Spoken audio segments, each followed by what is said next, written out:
Here is a sequent with just one premise, a conjunction.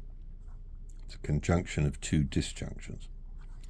And then the conclusion is a biconditional.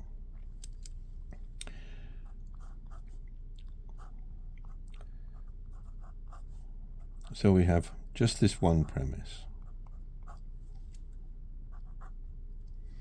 And we're going to try and prove, somewhere down here, this biconditional. P if and only if Q. Well, it's always a good rule of thumb, doesn't always work, but it's a good rule of thumb to think, well, I'll prove my conclusion by the rule that introduces the main logical operator of it. And in that case, this is the double arrow, the biconditional. And double arrow introduction is a two-line rule.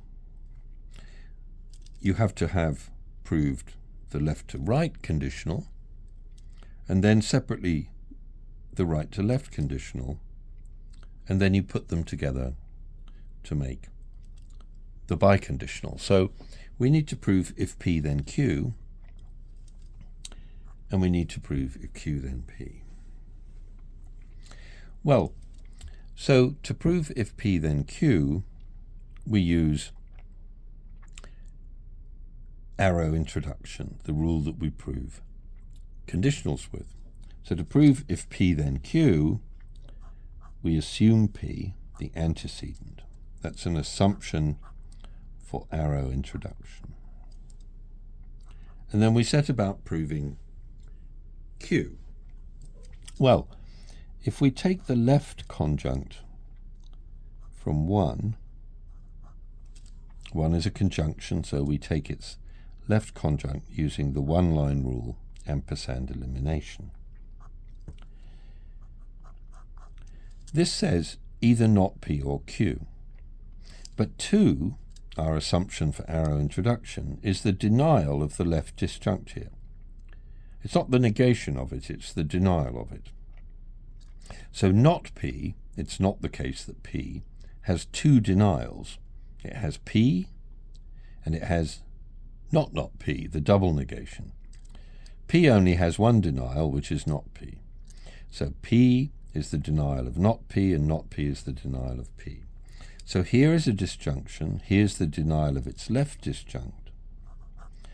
So by the two-line rule, 2, 3, wedge elimination, we get the other disjunct, Q. And then we discharge our assumption for arrow introduction. On line 4, we prove Q. We make that the consequent of a conditional that has P, our original assumption, as an antecedent. P is the assumption on 2, P is discharged and drops out of the assumption set. And now we've proved if P then Q. Now we do this in the other direction. We assume Q is an antecedent of a conditional. We take the right conjunct, either not Q or P, from 1 by ampersand elimination. Again, here is a disjunction, either not Q or P. Here is the denial of its left disjunct, so we can prove its right disjunct, in this case from 6, 7, wedge elimination. So we've used 1 and 6, and now we discharge again. We get if Q then P from 8, arrow introduction, discharging the assumption of Q on 6. 6 drops out of the assumption set. We're back to 1. Now line 5 says if P then Q, and line 9 says if Q then P. And so if we put 5 and 9 together, by the double arrow introduction rule, we get P if and only if Q. So here we've used arrow introduction, ampersand elimination, wedge elimination, and double arrow introduction.